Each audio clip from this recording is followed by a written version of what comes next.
할렐루야. 우리 주님의 은혜가 우리 성도님들의 삶 가운데 충만하시길 간절히 소망합니다. 우리 같이 앞뒤적으로 인사해 볼까요? 당신의 얼굴에서 예수님의 빛이 납니다. 다시 한번 인사할까요? 당신의 몸에서 예수님의 향기가 납니다. 네, 그렇다고 막 몸을 맡아보실 필요는 없으세요. 그냥 삶에서 드러나는 것 같습니다. 여러분, 사순절 잘 지내고 계시지요? 네, 그런 줄로 믿겠습니다.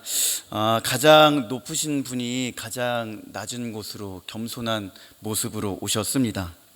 왜 오셨나요? 우리를 살리시기 위해 모든 고난을 다 담당하시고 십자가의 그 죽으심, 사랑을 통해 우리들을 구원하시고자 하는 그 하나의 목적을 가지고 가장 높으신 분이 가장 낮은 곳, 초라한 곳에 낮은 모습으로 오셨습니다.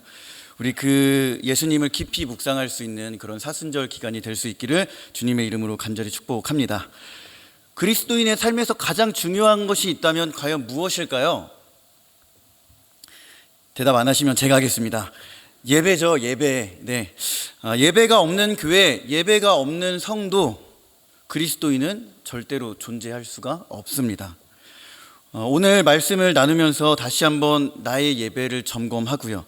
또한 하나님을 경외하는 그 마음이 정말 삶으로 잘 이어지고 있나 한 번쯤은 돌아볼 수 있는 귀한 시간이 되었으면 좋겠습니다. 주님의 은혜로 중등부 수련회를 무사히 마쳤습니다. 저녁 집회가 거의 저녁 12시 조금 안 돼서 끝났거든요. 막 지금 여기 앞에 학생이 한 명 있는데 목사님 다시는 그렇게 하지 마세요, 막 그런 표정으로 있으신 것 같아요.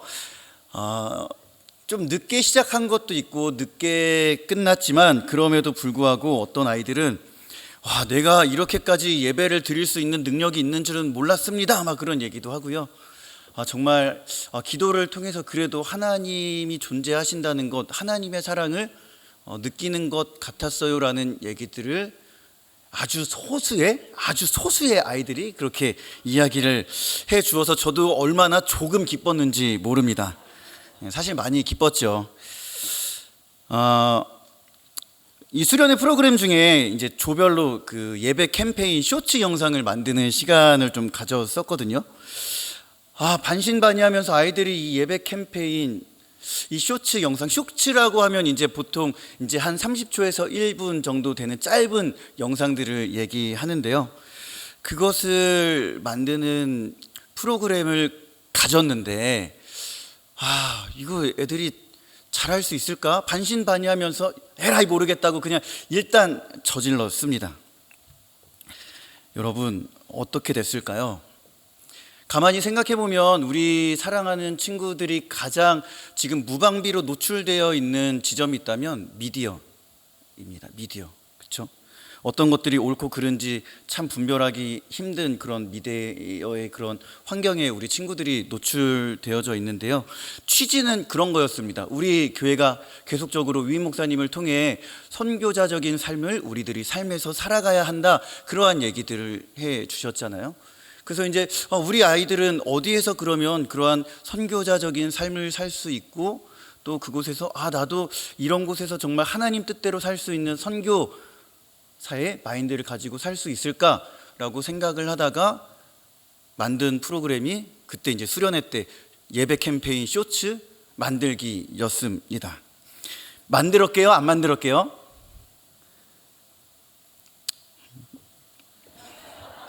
네, 그래서 이제 그냥 한 10개, 이제 그때 우리 수련회가 이제 한 10개 정도의 조가 있었거든요.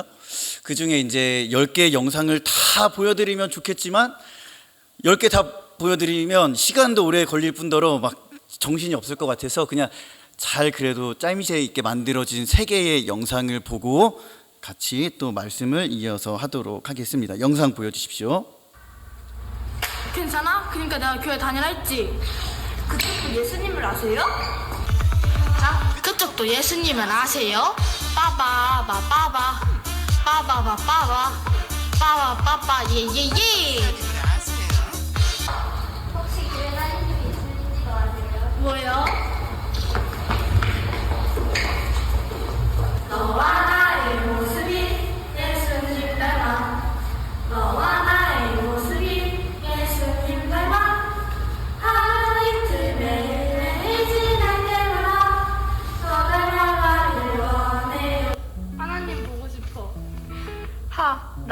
보고 싶어. 하나님이 최고지. 하나님이 최고지. 예배 나왔네. 예배 나왔네? 볶음 만들어야 돼. 볶음 만들어야 돼. 핸드폰 잡지 말고 성경책 잡으세요. 옆에 친구 부르지 말고 주님께 찬양 드리세요. 감지 말고 감으세요. 교회에 부모님께 떠밀려 가지 말고 자신의 힘으로 하나님께 나아갑시다. 네, 여기까지입니다. 네, 우리 친구들이 참 재미있게 잘 만드셨죠? 예. 뭐 이런 재능이 있는 줄 알았으면 진작부터 좀 많은 것들을 만들고 했으면 좋았겠다 싶어요. 그래서 이제 앞으로도 다른 영상들을 좀 많이 만들어 가면서 나도 이런 곳에서 하나님의 일을 할 수 있구나라는 것들을 계속 깨닫는 우리 친구들이 될 수 있도록 열심히 저희는 저희대로 노력을 하고 우리 성도님들께서는 같이 기도로 도와주셨으면 좋겠습니다. 잘 보셨죠? 아이디어가 좀 어땠어요? 괜찮으셨나요? 기발하죠, 그쵸? 깜짝 놀랐습니다. 우리 다시 한번 옆에 분들과 인사해 볼까요? 기분 나쁠 수 있지만 그쪽도 예수님을 아세요? 네. 네, 자, 예수님을 아실 거라고 믿습니다. 이제 최근에 유행했던 홍 박사님을 아세요? 그리고 지금 인스타그램이나 이런 데 보면 이제 교회들별로 막 청년들이 너와 나의 모습이 예수님 닮아 이런 것들을 막 머리 막 맞대고 이렇게 하는 것들이 이렇게 좀 유행하고 있거든요. 그런 것들을 친구들이 아주 잘 짬뽕 시켜갖고 그런 영상들을 만들었습니다. 사랑하는 성도 여러분, 우리가 예배에 대해서 좀 생각해 볼 지점이 있습니다. 여러분 지금도 하나님을 집중하는 예배를 드리고 있으십니까? 아니면 다른 것에 정신이 팔려 있는, 정신이 다른 곳으로 가 있는 예배에 지금 자리에 앉아 있으십니까? 하나 더 질문해 볼까요? 핸드폰을 잡고 있는 그러한 예배를 드리고 계십니까? 아니면 정말 하나님의 말씀을 붙들고 그 하나님의 말씀이 들리도록 거기에 집중하는 예배를 드리고 있으십니까?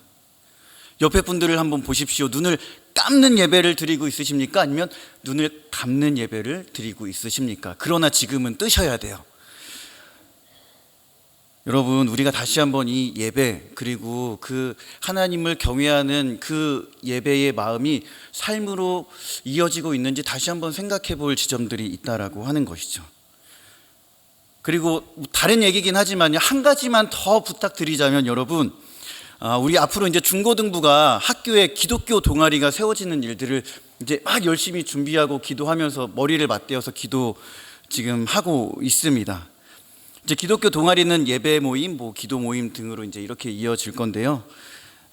우리 최세롬 목사님을 만나면서 이런저런 이야기도 나눴고요. 또 저는 이제 전라도 광주까지 가서 그거에 대한 컨퍼런스를 이제 저번에 듣고 왔습니다. 그런데 그 이야기를 들으면 들을수록 이 학교에 기독교 동아리가 세워지는 이 정말 큰 사역은 한 부서에서만 감당할 수 없다라고 하는 사실입니다.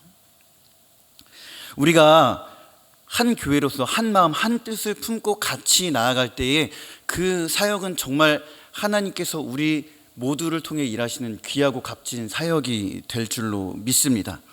그래서 우리 성도님들께 부탁드리고자 하는 건 여러 가지 의미에서 같이 한 마음으로 좀 동참을 해 주셨으면 좋겠어요. 가장 중요한 동참은 어떤 동참이 있겠습니까?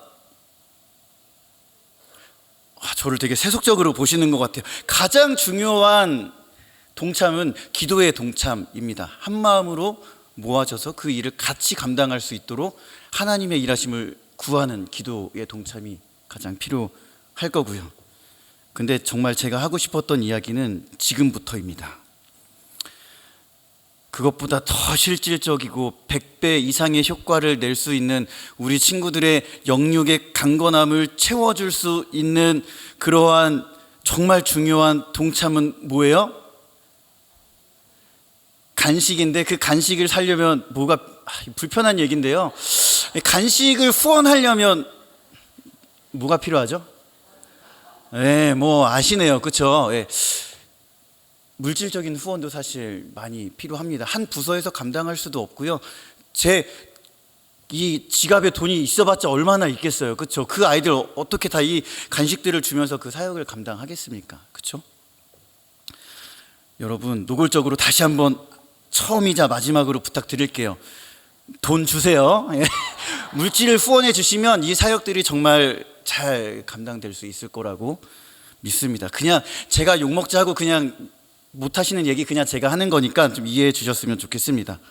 여러분, 여러모로 후원해 주시고 같이 기도로 동참해 주시면서 정말 우리 학생들이 교회에서만 예배 드리는 것이 아니라 우리 친구들이 몸담고 있는 그 학교, 우리 친구들이 정말 믿음을 가지고 실질적으로 하나님을 경외하고 믿음으로 살아가야 할 곳에서 정말 살아갈 수 있도록 기도해 줘야 하는 위대한 사명들이 사실 우리들에게 있는 것입니다.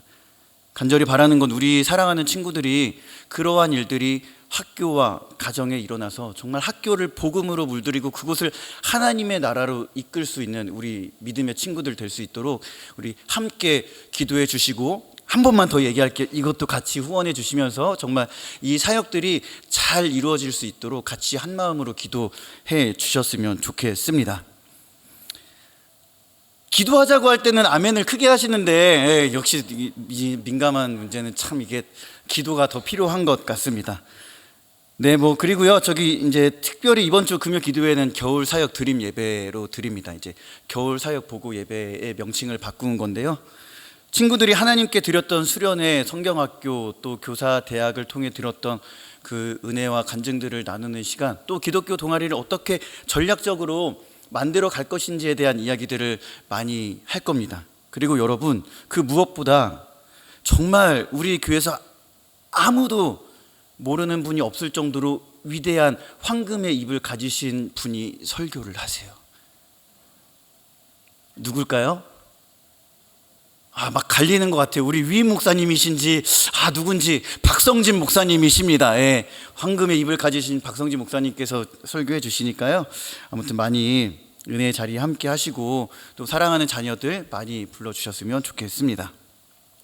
시간이 많이 갔어요. 말씀을 빨리빨리 나누도록 하겠습니다. 여러분, 우리가 오늘 전도서 5장의 말씀을 읽었습니다. 전도서 하면 딱 떠오르는 단어가 있으시죠? 어떤 단어가 떠오르세요? 헛되다, 헛되고 헛되니 해 아래서 하는 모든 일들이 다 헛되다라는 이야기를 1장 2절과 3절부터 전도서는 해주고 있습니다. 우리가 추울 때 손을 녹이기 위해서 무엇을 붑니까? 풍선을 부시진 않을 거잖아요. 대답 좀 해주세요. 입김을 불잖아요, 그렇죠? 추운 손을 녹이기 위해서 입김을 훅 하고 불잖아요. 여러분, 입김을 한번 지금 훅 불어보시겠습니까? 훅 한번 불어보세요. 그리고 그것을 잡아보십시오. 잡히세요? 손에 뭐가 있으십니까? 그것을 전도서에서는 헛되다, 헤벨이다라고 이야기를 합니다. 그렇기에 여러분, 전도서를 읽을 때 분명히 불편한 지점들이 우리들에게 있습니다. 삶이 그렇게 녹록하시고 살만하시던가요? 저는 안 그래요. 그래서 어떤 때 정말 힘들어서 말씀을 읽고 싶고 전도서를 탁 피면 삶이 더 허무한 것 같고 내가 해 아래에서 하나님 앞에 수고하는 이런 모든 것들이 정말 의미가 있을까 싶을 정도로 전도서는 서두부터 헛되고 헛되니까 해 아래에서 하는 모든 것들 헛되니 그냥 그렇게 사는 것이 옳지 않다처럼 느껴지기도 합니다.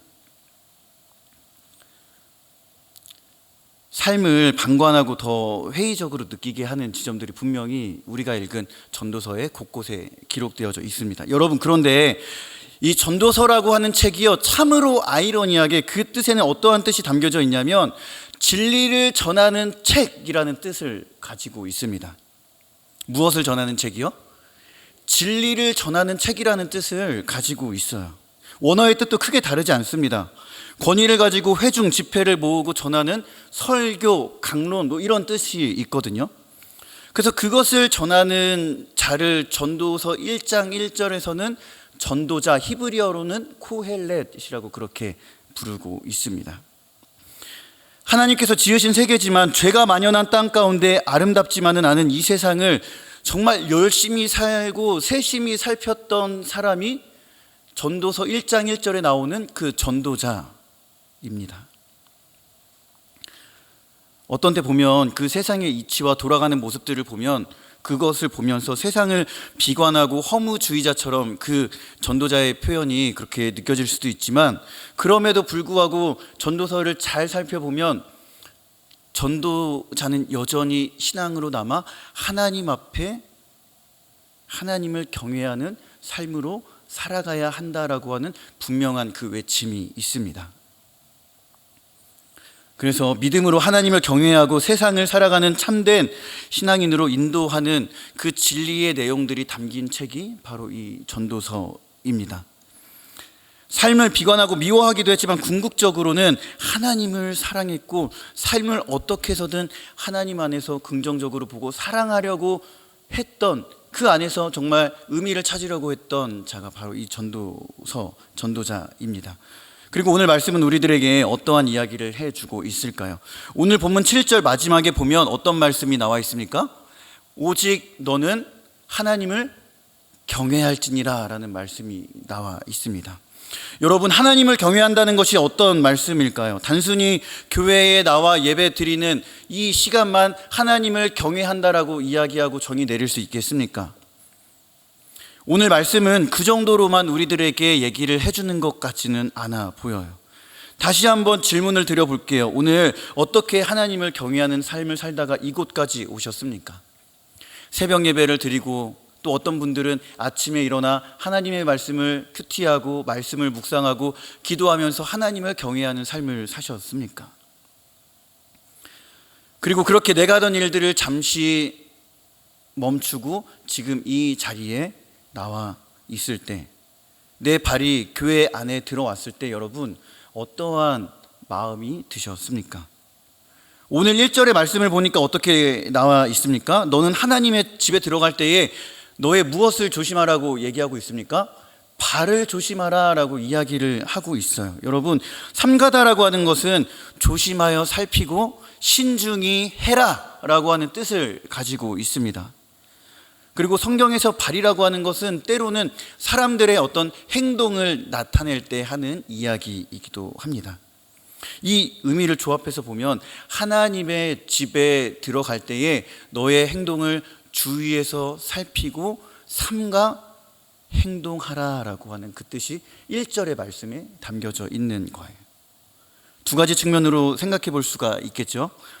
하나님을 향한 그 경외심이 가득한 지금 우리가 드리고 있는 이 예배의 측면과, 또 하나는 하나님께서 받으시는 그 예배를 드리기 위해 내 삶에서 얼만큼 하나님 말씀에 순종하고 있는지에 대한 두 가지 측면이 이 안에 같이 담겨져 있다고 보면 될 것 같습니다. 쉽게 얘기하면 나의 삶이, 내가 드리는 예배가 하나님 중심으로 살고 있는지 아니면 나 중심적으로 살고 있는지 그것만 생각해 보면 답이 나올 것 같습니다. 여러분, 그렇게 우리들은 어떠한 삶을 살고 있는지, 그리고 내가 오고 가며 행동하는 그 발을 주위에서 살펴볼 필요가 있습니다. 왜냐하면 로마서 10장 15절의 말씀에서 볼 때에 우리들의 발은 세상에 어떤 소식을 전하는 발입니까? 좋은 소식을 전하는 발이에요. 그리고 우리의 발은 누구에게 나가는 발입니까? 하나님께 나아가는 발이죠. 그러한 족적을 남기는 삶을 살아갈 때 하나님께서는 우리의 발을 아름답다 칭해 주실 것이기 때문입니다. 그렇다면 하나님을 경외하는 삶, 그러한 발이 되기 위해서 우리가 가장 먼저 점검해 봐야 할 것은 무엇일까요? 우리 1절의 말씀인데요. 우리 1절의 말씀 같이 한번 읽어보겠습니다. 시작. 너는 하나님의 집에 들어갈 때 내 발을 삼갈지어다. 가까이 하여 말씀을 듣는 것이 우매한 자들이 제물 드리는 것보다 나으니 그들은 악을 행하면서도 깨닫지 못함이니라. 아멘.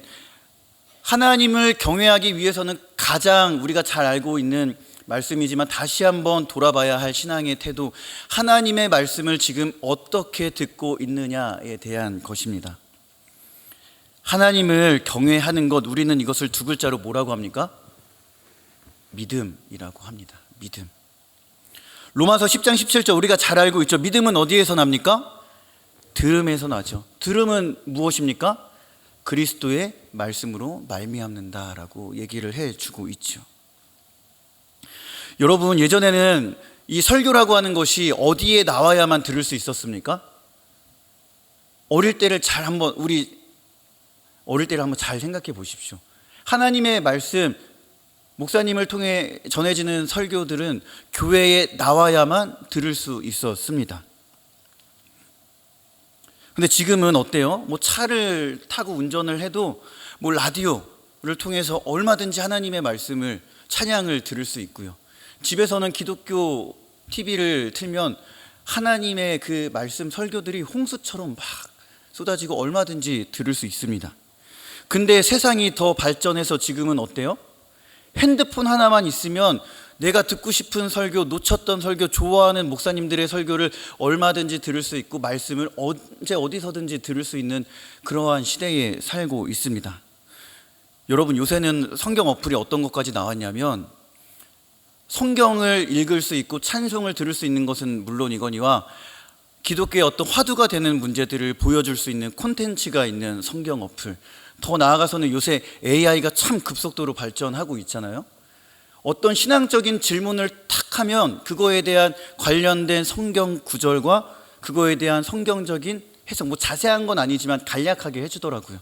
그리고 그 문제를 놓고 어떻게 기도해야 되는지까지 알려주는 그런 어플들이 나와 있어요. 우리는 지금 현재 그런 시대를 살고 있습니다. 무슨 얘기입니까?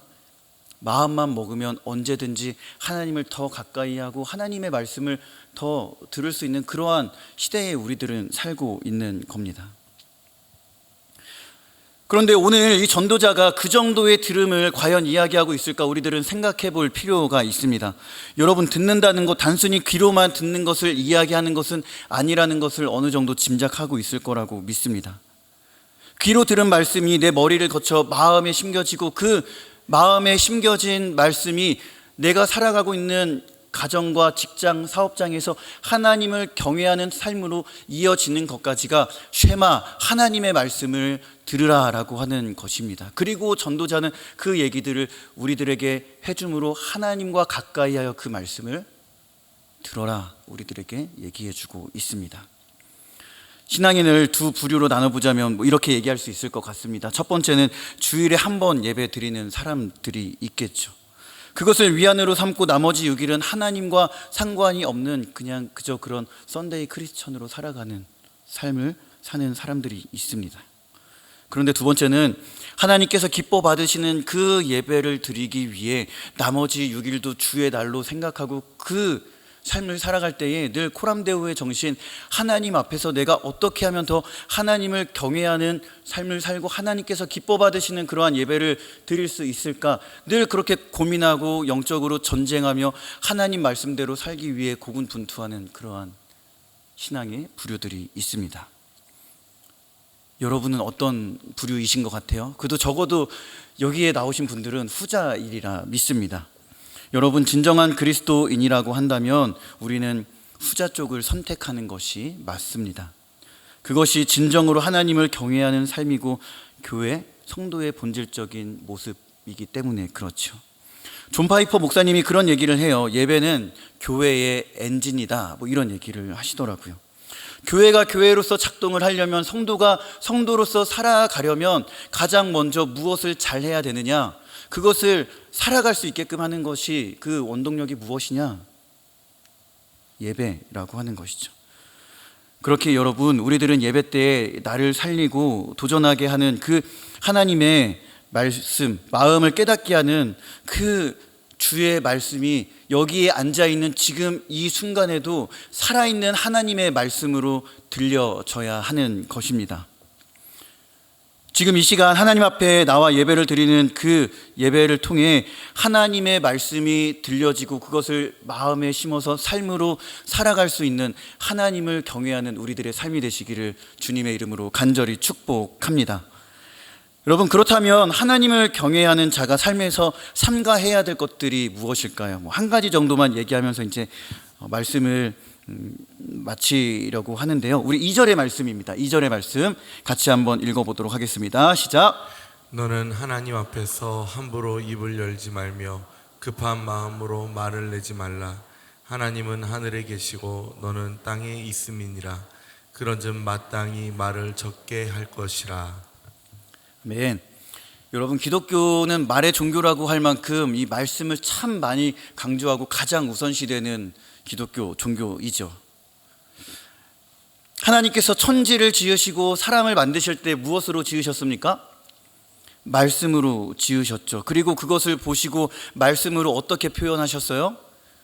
좋았더라, 심히 좋았더라, 이렇게 말씀을 하시죠.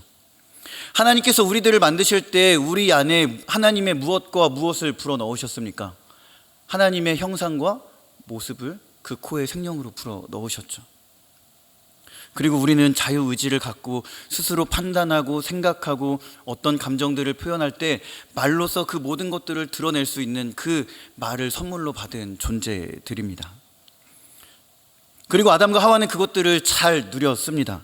그런데 결국에 죄로 말미암아 그 아름다웠던 그 말들이 다 어떻게 됐습니까? 오염되고 타락된 것이죠. 아름다운 결정체가 깨지고 하나님 앞에 거짓말하며 핑계대는 그러한 참 타락된 말로 그 말이 변질되어져 버렸습니다. 여러분, 이 땅을 살아가면서 생기는 대부분의 갈등은 어디에서부터 시작이 됩니까? 격투기를 제외하고서는 거의 모든 갈등은 사소한 말부터 시작이 돼요. 그렇죠? 얘기를 하다 보면 상대방과 나의 마음이 똑같습니까? 수십 년을 같이 산 내 배우자 내 마음을 알아주시던가요? 전 잘 모르겠지만 알아주시던가요? 저희 부모님은 뭐 그렇진 않은 것 같더라고요. 보니까 아무튼 그런 것 같은 느낌이 들어요. 여러분, 사소한 갈등, 그것이 큰 문제로 번지는 중요한 요인에는 상대방의 말을 제대로 듣지 않고 이해해주고 포용해주는 마음이 없기 때문에 그렇습니다. 관계가 틀어지죠. 교회라고 다를까요? 교회도 이러한 일들이 너무 비일비재하게 일어납니다.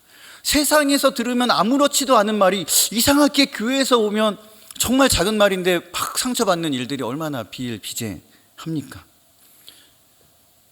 내가 생각하기에 정말 아무런 얘기도 아니고 그냥 생각 없이 툭 던진 얘기지만 상대방에게는 그 마음에 빗으로 꽂히는 얘기들이 될 수 있습니다. 그 말로 인해 씻을 수 없는 그런 상처와 아픔을 우리는 얼마나 많이 주며 살아가고 있습니까? 설교를 준비하다가 어떤 목사님께서 이제 상대방과 이야기를 하다가 이런 표현이 나오면 그냥 즉각적으로 말을 멈추라라고 하는 이제 그런 표현들이 몇 가지 있는데, 여러분, 이 몇 가지 표현들 중에 나는 과연 몇 가지를 열심히 지키면서 상대방의 기분을 잡치게 하는지, 아니면 그것을 안 하면서 상대방의 마음을 좀 기분 좋게 해주는 이야기인지 한번 살펴보십시오. 첫 번째 표현이에요. 벌써 기분이 나쁘죠? 벌써 기분이 확, 뭐 어떠세요? 저 보자마자 막 얼굴이 시뻘개졌죠? 화가 나요. 화가 나. 기분이 확 나빠집니다. 여러분, 이 표현에는 어떠한 마음이 담겨져 있습니까? 말하는 사람의 입장에서요. 나는 지금 너의 기분을 잡치게 할 확고한 마음을 결단하고 지금 네 앞에 서서 얘기할 거야 라고 하는 그런 상태이지 않겠습니까? 여러분, 이따가 제 설교가 마음에 안 드셨으면 오셔서 얘기하셔도 돼요. 목사님 기분 나쁘게 듣지 마세요. 그러셨어요. 그렇게 얘기하셔도 뭐 상관없습니다. 여러분, 말하는 쪽은 이미 기분 나쁘게 할 마음의 준비가 다 되어 있고 이미 무슨 말을 해야 될지 지금 이 머릿속에 다 지금 준비를 해 놓은 상태입니다. 제가 이따 누구 한 분 붙잡고 한번 좀 얘기를 해볼까요? 우리 성도님 기분 나쁘게 듣지 마세요. 근데 이런 게 좀 문제이신 것 같아요. 그러면 기분 나쁘지 않을 사람이 어디 있으시겠어요? 그렇죠? 겉으로는 웃지만 집에 가면은 막 힘들어요. 아무튼 여러분, 이런 표현들, 또 하나의 표현을 볼까요? 웬만하면 하지 마세요. 그냥 나 이 말만큼은 정말 안 하려고 했는데 들어봐. 그 마음에 어떤 전제가 있는 거예요? 나 지금 이 얘기를 하려고 지금 너 앞에 선 거야. 너는 이 말을 끝까지 들어야 돼. 듣기 싫어도 들어야 돼. 나는 그 말을 하려고 작정하고 온 거니까 이 지금 마음의 준비를 하고 온 상태이지 않겠습니까? 그런 표현을 잘 안 해 보셨나요? 여러분, 잘 생각해 보십시오. 우리들의 어떤 말이 사람을 살리고 어떤 말이 그 사람을 상처받게 하고 아프게 하는지 우리들은 다시 한번 내 입술을 점검해 볼 필요가 있습니다. 여러분, 이런 표현 웬만하면 그냥 하지 마세요. 하고 싶으면 그냥 할 말이 있어 하고 하는 게 더 낫지 않겠습니까? 따라해 보실까요? 안 하려고 했다면, 조금만 더 크게요. 안 하려고 했다면 진짜 하지 말자. 진짜 하지 말자. 웬만하면 그런 표현 사용 안 하는 게 좋을 것 같아요. 한번 또 다른 표현이요. 이것도 참 되게 거시기 하거든요. 여러분, 다 널 위해서 하는 이야기야. 서운해하지 말고 들어봐 하는 순간 어떠세요? 자녀들한테 한번 다 써먹어 보셨죠? 어떻던가요? 기쁨으로 들으시던가요, 자녀분들이? 왜 흥분했는지 모르겠어요.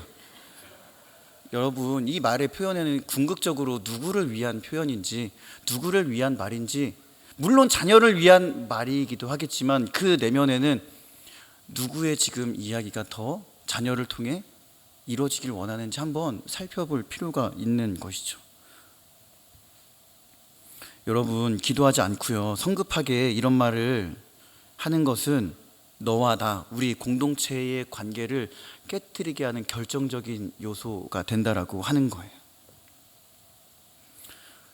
방금 좀 틀린 말을 했지만 할 말은 꼭 해야겠다고, 이것만큼은 내가 그냥 내 옷을 벗어서라도 해야겠다고 여러분 하면서 했던 말들이 내 속은 잠시 후련해질지 모르지만 궁극적으로 그 말들의 그 문제가 해결이 되던가요? 잘 되지 않습니다. 함부로 급하게 이야기하는 순간 그 안에 틈이 생기고 균열이 생기고 관계는 깨질 수밖에 없는 겁니다. 대부분 좋은 말인 것 같기는 하지만 그 안에 정말 사랑이 담긴 그런 말인지는 생각해 볼 필요가 있는 것이죠. 여러분, 입장을 바꿔서 생각해 보십시오. 지금 하나님 앞에 서 있는 내 모습을 볼 때 하나님께서 우리들에게 해주고 싶은 얘기가 얼마나 많을까요? 예배는 왜 그 정도밖에 못 드렸니? 헌금은 왜 잘 안 내니? 돈 벌었는데 11조 왜 안 내니? 섬길 수 있는데 왜 안 섬기니? 기도할 수 있는데 왜 기도 안 하니? 말씀 볼 수 있는데 말씀 왜 그렇게 안 보니? 왜 자꾸 고려 고란 전쟁만 보니? 막 이러면서 막 그런 이야기, 하나님께서 우리들을 보실 때 하시고 싶은 잔소리가 얼마나 많으시겠어요. 근데 하나님께서 그렇게 우리들의 심령 가운데 막 계속 잔소리를 하시던가요? 정말 그렇게 늘 들리면 그분들은 회개하고 돌아서셔야 돼요. 근데 여러분, 하나님께서 매번 그렇게 하지 않으세요. 왜요? 사랑으로 우리가 깨닫고 돌이킬 때까지 인내하심으로 기다려주시는 인내, 사랑의 하나님이 우리 하나님이시기 때문에 그렇죠. 사랑하는 성도 여러분, 성경에 보면 우리의 입술은 찬송과 저주 두 가지가 같이 나갈 수 없다라고 이야기를 하고 있습니다. 하나님의 말씀을 전하는 입술, 하나님을 찬양하는 입술, 하나님을 전하는 그 입술이 되어서 하나님께서 기뻐 받으시는 그러한 입술의 열매를 맺어야 하는 사명이 우리들에게 있는 것입니다. 그렇게 우리들은 말을 신중히 하고 2절 마지막의 말씀처럼 말을 적게 하는 것, 성급하게 급하게 하지 않는 것이 하나님을 경외하는 삶의 아주 중요한 부분이라는 것을 우리들은 알아야 합니다. 잠언과 야고보서 예수님의 가르침에서 보면 늘 입술을 조심하라고 우리들에게 계속 얘기해 주고 있으시잖아요. 여러분, 우리는 늘 하나님 앞에서 말하고 있음을 인식해야 합니다. 말은 우리들의 일상이기 때문에 하나님을 경외하는 삶을 살 수 있는 삶으로 나아가기 위해서는 이 말에 대한 성경적인 훈련들을 많이 해야 됩니다. 야고보서 3장 2절에서 3절의 말씀입니다. 우리 같이 한번 읽어보겠습니다. 시작. 우리가 다 실수가 많으니 만일 말에 실수가 없는 자라면 곧 온전한 사람이라 능히 온몸도 굴레 씌우리라. 우리가 말들의 입에 재갈 물리는 것은 우리에게 순종하게 하려고 그 온몸을 제어하는 것이라. 아멘. 여러분, 우리들은요 늘 실수가 많은 자들이에요. 실수가 없는 사람은 없죠. 입술에 재갈을 물리면서까지 말에 대한 훈련을 해야만 하는 이유는 그 훈련을 통해 하나님을 경외하는 삶으로 이어질 수 있기 때문에 그렇습니다. 그렇게 순종하며 사는 삶, 그러한 삶을 살기 위해 우리들은 늘 하나님의 말씀으로 우리들의 몸과 영혼, 마음을 통제하고 제어하고 그것을 다스릴 수 있는 그런 영적인 훈련들을 늘 해야 합니다. 잠언 10장 19절에 보니까 입술을 잘 통제하는 자는 지혜가 있다라고 우리들에게 이야기를 해주고 있습니다. 그렇게 우리는 하나님을 경외하는 삶을 살기 위해 늘 내 입술에 파수꾼을 세워서 내 입술을 통해 어떤 말들이 함부로 나가지 않도록 늘 우리들의 입술을 지켜야 합니다. 그 말씀이 시편 141편 3절에 나와 있습니다. 여러분, 욥과 세 친구들을 보십시오. 하나님이 등장하기 전까지 네가 옳으네 내가 옳으네 하면서 자신들의 정당함을 얼마나 많이 주장하는 그 표현들이 굉장히 많이 나옵니까?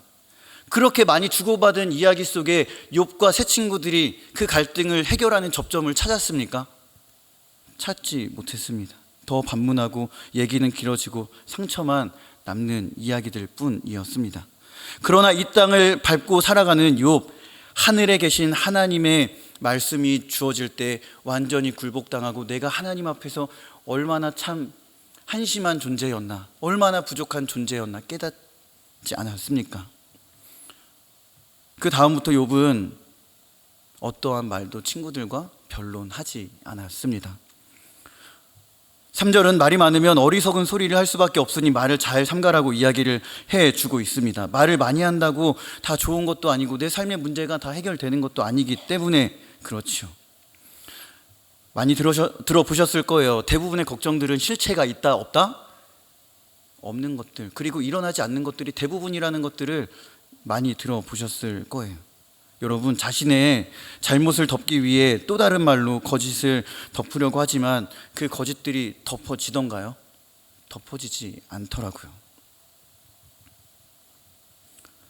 여러분, 돈 걱정, 자녀 걱정, 건강 걱정 이런 거에 집중한다고 그 걱정들이 막 단숨에 해결이 되던가요? 꿈을 꾸면 악몽만 꾸더라고요. 제가 최근에 막 그랬습니다. 막 며칠 막 어떤 걱정 근심으로 잠을 못 자니까 뭐 저번에도 얘기했던 것 같은데 막 친한 사람들이 막 불에 막 다 죽고 물에 막 휩쓸려서 이런 악몽들을 꾸는 거예요. 꿈에서 신비한 숫자 6자리는 절대 보이지 않더라고요. 무슨 얘기인지 아시죠? 해보신 분은 아실 거예요.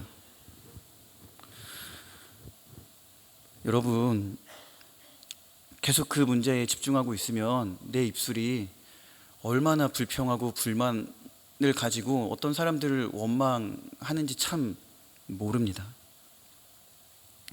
그런데 사실 내가 염려했던 그런 걱정들, 내 삶을 다 정말 못 살 정도로 그렇게 하는 큰 어려움과 고난은 사실 그렇게 많이 있는 건 아니더라고요. 여러분, 어떤 말을 많이 하시고 어떤 것에 많이 집중하십니까? 오늘 말씀을 통해 다시 한번 내 마음이 하나님의 말씀으로 충만해져서 그 말씀이 인도하는 삶에 내 삶을 내어 맡기는 우리들의 삶이 되시길 주님의 이름으로 축복합니다. 말씀을 맺도록 할게요. 사랑하는 성도 여러분, 하나님 앞에 겸손한 신앙으로 나아가십시오. 우리의 입술에서 나오는 말이 곧 인격이고 우리 영성의 수준을 나타내는 것이기 때문에 그렇습니다. 우리의 입 밖으로 나오는 그 말을 통해 나의 믿음이 바르게 서고요, 한 사람이 살아나고 교회와 가정을 하나님의 나라로 세울 수 있습니다. 말은 그러한 힘을 분명히 가지고 있습니다. 그것이 곧 하나님을 영화롭게 해드리는 경외의 삶인 것이죠. 여러분, 내 안에 말씀으로 충만해 있다면 누군가를 낮추고 비난하고 조롱하며 모든 일을 간섭하기보다는 때로는 인내하시고 칭찬해 주시고 격려해 주시고 충고도 필요하겠지만 그것을 아주 지혜롭게 함으로 말씀을 힘입어 내 삶이 하나님을 경외하는 삶으로 이어질 수 있는 우리들의 삶이 되시길 바랍니다. 예배를 통해 그 힘을 얻으시고요, 또 세상에 나아가 하나님이 받으시는 그 삶의 예배를 드리심으로 교회와 삶에서의 예배 모두가 하나님께서 받으시는 기쁨의 예배, 하나님 우리 보실 때 정말 기뻐 춤추시는 그러한 예배자의 모습으로 설 수 있기를 주님의 이름으로 간절히 축복합니다.